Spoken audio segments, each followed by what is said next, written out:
Ready. Hello, thank you for joining me. I'm a fourth year university student at the University of Glasgow, and this interview will be dealing about the Church of the Church of Pakistan and the way that music is used in it. Can you please begin by telling me a bit about yourself? Where do you come from and what church you're part of? Well, Valerie, thank you very much for taking me as a part of your field research and your degree program in the University of Glasgow, and especially your interest in the church music and especially worship community in Pakistan. Well, my name is Eric Sarwar. As you know, Eric, my first name, it's my birth name. My father gave me that name. And Sarwar is Arabic. Sarwar means a head or a head of a clan or a leader in a community. So that's how my full name came, Eric Sarwar. And so I am basically originally from Punjabi Christian background from Pakistan, as might be, you know, that 80 to 90% Christianity in Pakistan is from Punjabi background. So that's where actually, by the way, Church of Scotland started work in 1850s with the United Presbyterian Church in North America. That was the area of Sealcore, which we'll talk later on. That was the first mission center. And even today, by the way, the Sealcore diocese in Pakistan, it is still under the Scottish mission. So that's interesting history and a connection with the Church of Scotland. So, but my parents and my grandparents, myself is a fourth generational Christian background, and my great parents, they were converted from Hinduism and a Sikhism. So my mother's father was a Hindu, and my great grandfather from my parents' side, they were from Punjabi Sikh background. So, however, I'm raised and born in Karachi because in 1960s there was a vast majority of Punjabi Christians who migrated from small villages to big cities like Karachi or Lahore. So my grandfathers and grandparents, they moved to Karachi. So I born in Karachi, and because of I raised and born in Karachi, so I speak fluently Urdu, Hindi, Punjabi, and English is my fourth language. I'm talking with you in a fourth language. So and so yeah, so that's my little bit background. Raised and born in a Christian family, a Presbyterian family, by the way. So my parents, my both grandparents, they were Presbyterian background. So so I later, when I finished my seminary in 2002, that's when I ordained as a minister in the Presbyterian Church of Pakistan. And before that, my grandfather, he was a Hindu musician and a guru. And my classical musical education, I have learned my Indian raga-based classical music from my grandfather. His name was Mohan Lal. So that's how, that's a little brief background. I hope it's answered your question. Yes, that's perfect. Thank you so much for sharing your story. And it's amazing to hear about the connection between Scotland and Pakistan and the church. Can you tell me if you're a performer yourself? And if so, what musical training? You mentioned about your classical training. Can you tell me more about that and tell me more about how you've learned how to play music? Yes, I am yes, you can say that, because since it's music is a performing art, we all know that. And whether if you are a musicologist or you are a performer only, you have to have a musical education. Also, there is a difference between a performer and a proper musician, because sometimes performers are only who has a good voice and they have been trained only in a vocalizing, as you said that you are a vocalist actually. So in my case, yes, I have my theory and practical both in a Punjab. And that's interesting story, because I was raised and born in a big Karachi city, so I was a city boy. But however, my grandfather was living in a small village in Punjab area.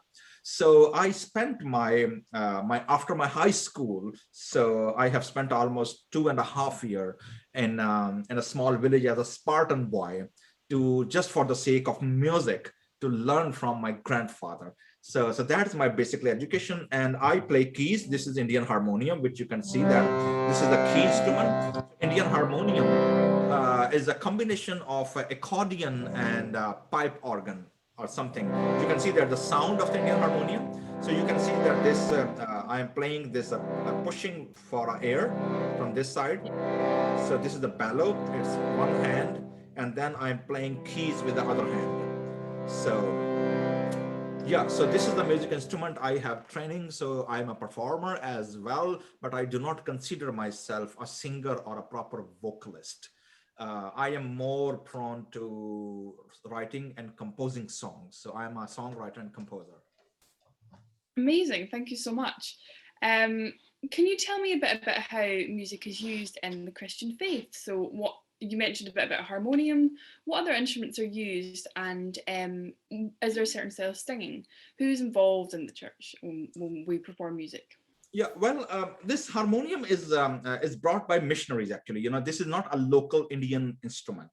It has been modified by the missionaries when they arrived here. Local Pakistani or Indian, as you know, India and Pakistan was a one country before the partition in 1947. So that's why our culture, our music, our language, and various things are very common. You can see here I have a drum of tabla. So this we call tabla. This is drums mostly in every church. You can find these two are the basic instruments in every grassroots church, whether you are in a city, whether you're in a church, whether in a village, in an urban or rural, wherever you are. So these two instruments are now basics. Beside that, there is the one drum style, cyclical drum side dholak, which they play like this. So like if you move them in a cyclical style, so they become a dholak, which you play from this side. Okay, like this. Tabla you are playing from this side, okay, from the top, but dholak you play from the both sides. This is called dholak. That is a percussion instrument. Although there are other instruments also, but they are rare, because if you are in a village church, might be they have another steel tong which you play, like this one, steel tong. Then there is a one tambourine also, so you can see the tambourine is also a part of the normal worship space and the churches in Pakistan. Well, music plays a huge role in Pakistani context. Why? Because Pakistan is primarily an oral culture. So 65 to 70 people are illiterate or oral literate. I can't say illiterate, they are oral literate. And the communication and the education pedagogy, they go through oral communication. And so that's why music as a communication code, it's served very powerfully in that context. And especially transmitting faith and transmitting musical education or theological perspectives or any kind of education can be communicate and transmit through oral singing and storytelling.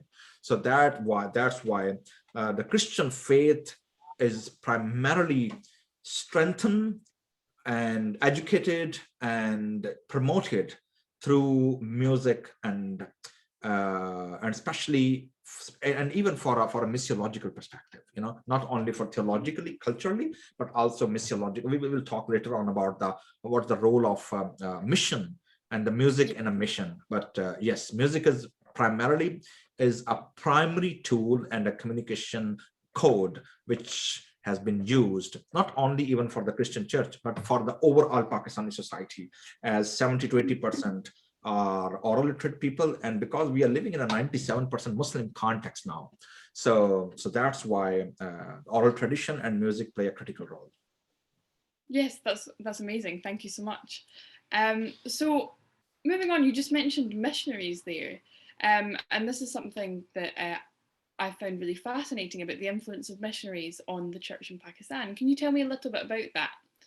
Yes, that's interesting history. Might be you need to read a couple of other resources I can recommend you. But however, through this interview, I would like to just give you a brief synopsis or a small window in the Pakistani church history. Although you know that India and Pakistan claim that in the first century St. Thomas arrived to that part of the world, but we unfortunately we don't have continuity of the first century church in Pakistan compared to Syria, compared to Jerusalem, compared to Egypt, So they have a first century tradition, Coptic church and Mennonite church, and all these churches are over there. But in Pakistani Indian context, we don't have that continuity.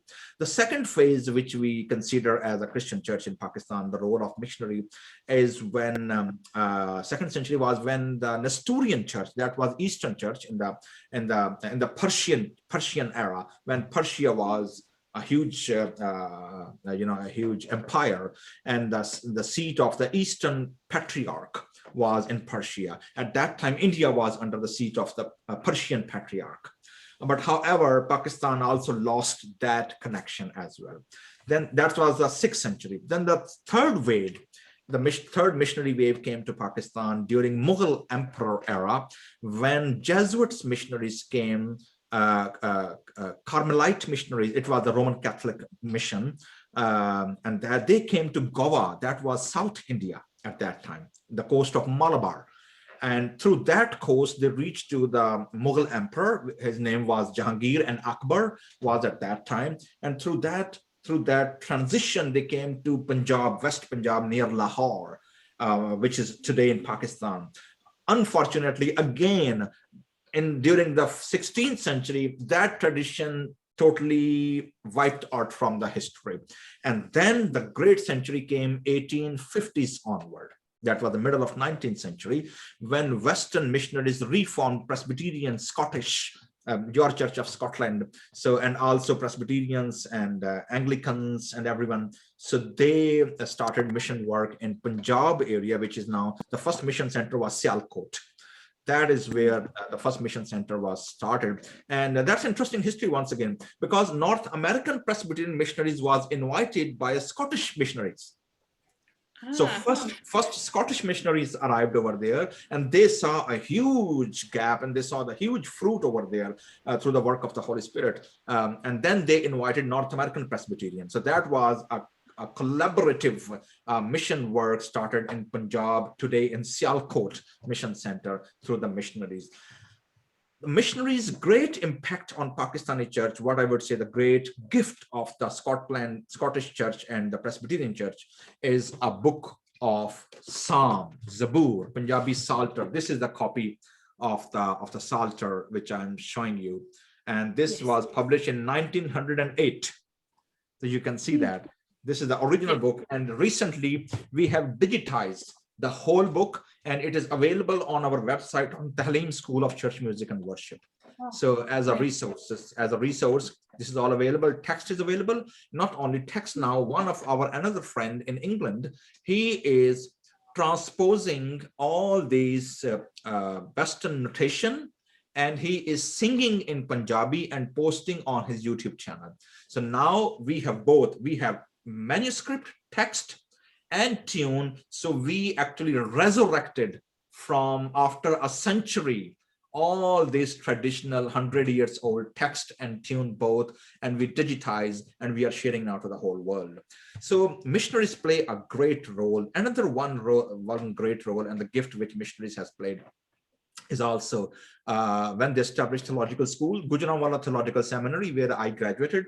That was also a gift of Presbyterian Church. It is 140 years old Presbyterian seminary. So I graduated from that same seminary. That is a Presbyterian church.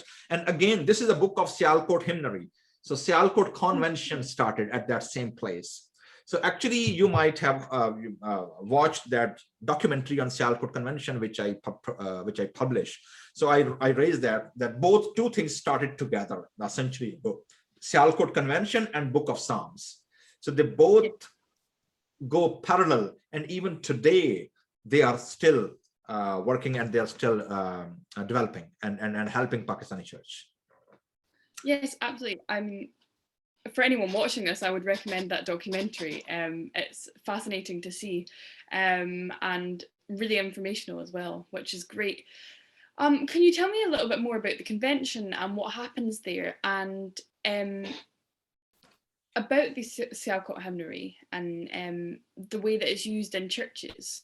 Yes, that's an interesting story behind that, because if you might heard the name of Prayer Hyde, he was a Presbyterian missionary from Chicago. So when he was working in a Sealcore mission a century ago, so he realized that the community, those who are just a nascent Christian community, and they just converted from outcast tribes, because in India at that time there was a huge caste system. Even today they have, and the people, those who converted, that was the mass conversion started by the power of the Holy Spirit. Even missionaries were surprised what's happened, because that movement was not planned, never planted by missionaries. They were just there because they were over there just evangelizing and then establishing schools and hospitals, all these kind of stuff. But this mass movement just erupted out of nowhere, and the whole outcast tribes, they were coming, the masses coming, and they were converting. So there was a huge number of new converts. Then missionaries realized that they need to produce Sealcore Convention hymnary, but also Sealcore Convention hymnary start later on. But first they establish small villages where they can bring all these community together, the new community, and out of that community they tried to educate some church leaders. So that's how the Bible school started, which is now Gujarat Theological Seminary, actually. So out of that Bible school, Prayer Hyde, his name was Hyde, and also another, I think there was a couple of other North American Presbyterian missionaries. Their name was skipping in my mind. But anyway, so these were folks, actually, they realized that they need to start kind of an annual gathering of pastors, so for their education and for their betterment. So that's how they started kind of a annual gathering of pastors, like a convention or something. And later on, that turned into a huge convention. So 1908, they started officially Sealcore Convention, and then they published this first version of the Sealcore Punjabi Psalms. They were published for that convention 1908, and they all distributed over there. Besides that, so currently this book is, as is known, it's written in Urdu, actually, Sealcore Convention hymnary book.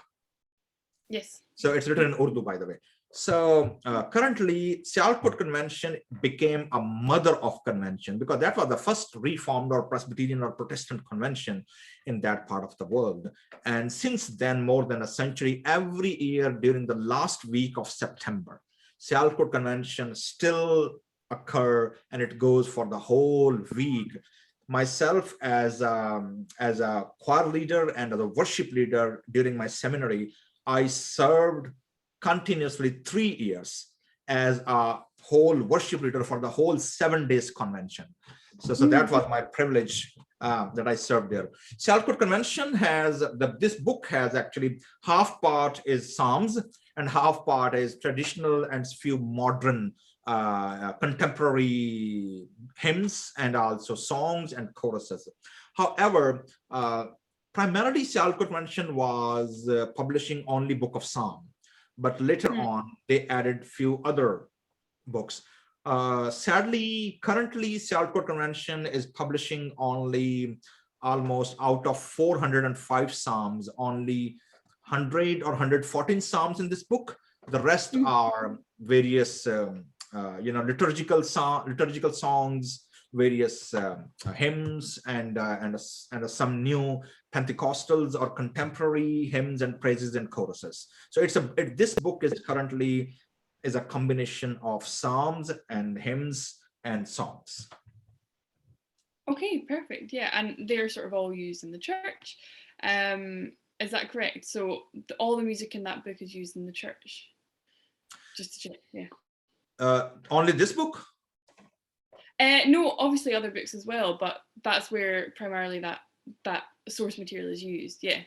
Sorry. Yes, mostly Presbyterian Reformed churches, they mostly use this book. Okay. Although contemporary Pentecostal churches, they have published their own, hymn books, but this is one of the traditional and the pioneer hymn book in Pakistan. Yes, perfect. Thank you so much, and thank you for telling me about the Sealcore Convention.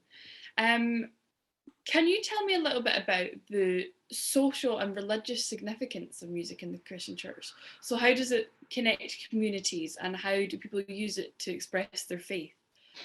Yes, as I mentioned earlier, that music in Pakistan is as in an oral tradition, music play a very vital role.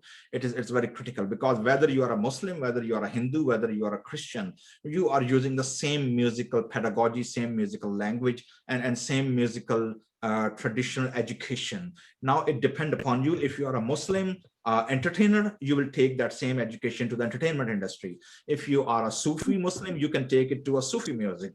If you are a hardcore Sunni Muslim and very conservative, you will sing the same use the same musical education without any instrumentalization in the Muslim context, primarily in the Sunni. They don't use an instrumentalization, although it's changing now. They are using couple of instruments, but for the sanctity of the singing and chanting, they don't use instrument. So, however, for Christian church, this is very important because, as I mentioned earlier, this is the only way to communicate and also to express and to educate to the oral literate people, that how you teach them songs, they memorize these songs and they sing by heart. And also using instrumentalization, these two basic instruments, harmonium and tabla and dholak also. So socially, that is very important because that is our primary connection to our culture. This is how we connect with the soil. This is how we connect with our own cultural heritage, which is a shared heritage, by the way. As I mentioned earlier, whether you belong to a Christian community or a Muslim or Hindu or whatever, this is a shared heritage. So music is kind of heritage which we all claim as a local people. So that's why music not only connect, but also music play a vital role to identify ourselves, that who we are. So for Christian church, this identity, and also this give us authority as well, because when you are using the same music, which the majority people are using, that will also give you authenticity. So that's not only identity, this is also authenticity. So that's how music play role in our lives and in our socio-cultural shared heritage. Yes, that's amazing. And music has this incredible ability to bring people together through worship, which is incredible. Can we go on a little bit to talk about the zaboor that were mentioned before? I'm really interested to know about the tunes that are used in them and basically where they come from and what the sort of inspiration has been for those. That's interesting history. By the way, let me see if I can find a book. Might be I can recommend you if you can read that one. Okay, where is that book? It recently published, and if you can find that one, if I would find that one, I don't know where is this right now, but anyway. So concerning the history of the zaboor, as I mentioned earlier, Dr. Imam-Din Shahbaz, his name is very important because Shahbaz was a translator and a poet of these Punjabi Psalter, which we are using today. When he composed and when he lyrically composed, although Punjabi was not the first project, the first project with the missionary committee was actually Urdu language. And then they realized, because as I mentioned earlier, the mass conversion was from Punjabi background, that was not Urdu speaking people. So then they realized actually they need to switch language, and from Urdu they need to go to Punjabi. So that's how the Punjabi Psalter started. However, because Imam-Din Shahbaz was not a musician, he was just a poet. So then actually they hired a Hindu musician. His name was Radha Kishan. So Radha Kishan actually then the committee hired him. So Imam-Din Shahbaz was reciting this poetry to him, and then he composed. After composing, he bring back to Imam-Din Shahbaz and the other Western missionaries, those who were there, the committee. By the way, there was a whole committee. The committee for the translation was a different committee, and a committee for a musicianship was a different committee. And that's another intriguing. The music committee was composed by a woman. Actually, primarily they were a woman leaders over there, the woman missionaries. So anyway, so Shahbaz worked with that team, and that's how these compositions started. Like I just give you one example of very famous psalm, Punjabi psalm, where everybody sing this zaboor. So this is the Psalm 51, very famous psalm.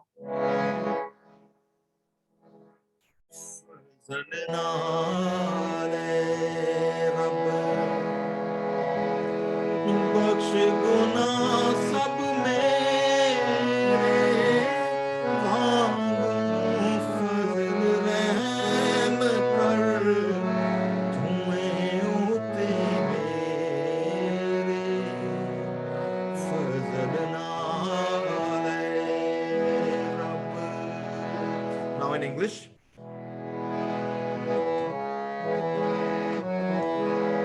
Lord, have me on mercy.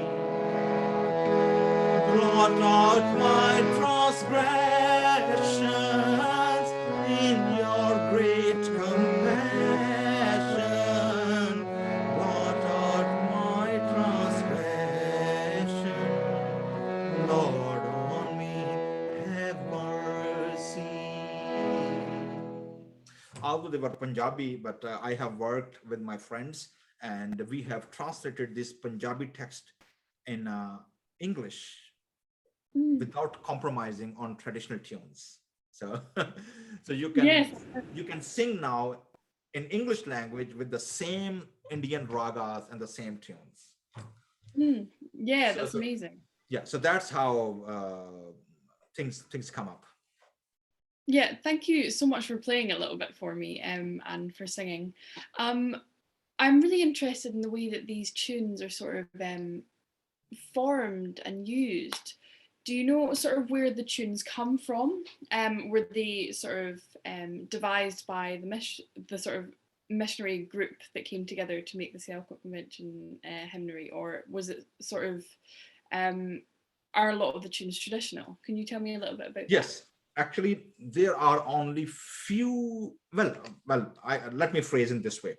Actually, wherever Western missionaries went, they brought this Western hymnary, they brought all these Western tunes and the Western culture everywhere. That's why if you go to Africa, even you go to Asia, wherever you go, you can find the same tunes and the same melodies. However, India, in my own research, I have found that India was the only soil where Western music was totally failed, because Indian musicology, Indian ragas, they were deeply rooted, more than 5,000, 4,000 years old in the people's bone and their blood. So that's why Western music was not acceptable over there, and that was totally useless. So that's why they realized, they hired a local Hindu musician. That's what I told. His name was Radha Kishan. So all these melodies are based on ragas. That's Indian ragas, not on a Western notation, or not on a Western tradition. So that's why the role of missionaries was only just to notate that melody, which he brought it, and Imam Din Shahbaz and the rest of the team, they approve that raga base, and then they notated that same notation. And that's how this book comes out. And when they published, that was not published for the local people, that was published for the missionaries. Whoever arrived to India at that time, if they want to sing along with the congregation, because congregation doesn't need that book, they doesn't need that notation, because they are unable to read. That was only for the missionaries to sing along with the Punjabi congregation. So that's why all these melodies, all these tradition, all these ragas and the tunes are local. Traditionally, they are indigenous tunes. Yes, wow, it's incredible that that culture has managed to be preserved, and it's really inspiring to hear that. So I have pretty much covered all the questions I would like to ask in this session. Is there anything else that you would like to tell me about the way that music is used in the Christian Church of Pakistan? Yes, yes, sure. Well, recently, as my dissertation, my PhD dissertation just come out, and the title of my dissertation is Psalms, Islam and Salam, and which is the Punjabi Psalter as public witness in Pakistan. So not only these book of Psalm has worked for a spiritual nourishment, for the education, for the development or the growing in God's knowledge and spirituality, but also this work was a result of interfaith collaboration. As I mentioned, Imam Din Shabazz was a Muslim convert as a poet. The musician who composed all these ragas and tunes were Hindu, and the Western missionaries were part of the team. So the book of Punjabi Psalter is a unique case, which is a result of interfaith collaboration. So now in my generation, after a century, I am using now this book of Psalm and these tunes and the music as a medium and a mandate for a musical mission in Pakistani context. I am not using any traditional conventional missionary ways, which is providing schools and providing hospitals and doing social work. Because I'm Pakistani, I raised and born in that country. So I know what the value of the music is. I know what music role can play, how can they connect, and how can also Book of Punjabi Psalter and local music, how can they also untag us from a Western phenomena, because local Pakistani or the local Muslim majority think or assume that even the current generation of Pakistanis, they are pro-Western or they are result of the Western mission, although we are, no doubt about that, 100 years ago, but the contemporary generation, we are local Christian, we are indigenous, we are born Christians. So that's why my role is now in a global arena is to communicate and to unpack the role of the Punjabi Psalter, not only as a missional mandate, but also as a communication code, as a theological method for interfaith dialogue, for interfaith friendship, and also engaging in the Muslim context. That is a new paradigm I am bringing, but it is very powerful and it has never been approached even the 14 centuries ago. So this is a new work which God's Spirit is leading us. Yes, and what incredible work it is. It's clear that this is going to have a huge impact, and it's really incredible to hear about your work and everything that you're doing. I'd like to take the time to say thank you so much for joining me in this interview, and also thank you for all the work that you're doing in God's name. It's absolutely incredible. Yeah, thank you. Well, Valerie, thank you very much. And I will really appreciate once again and wish you all the best, and be assured that our prayers are with you as soon as you finish your work.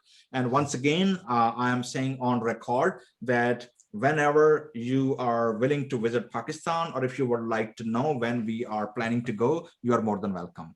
God bless you and thank you very much. God bless you. Thank you.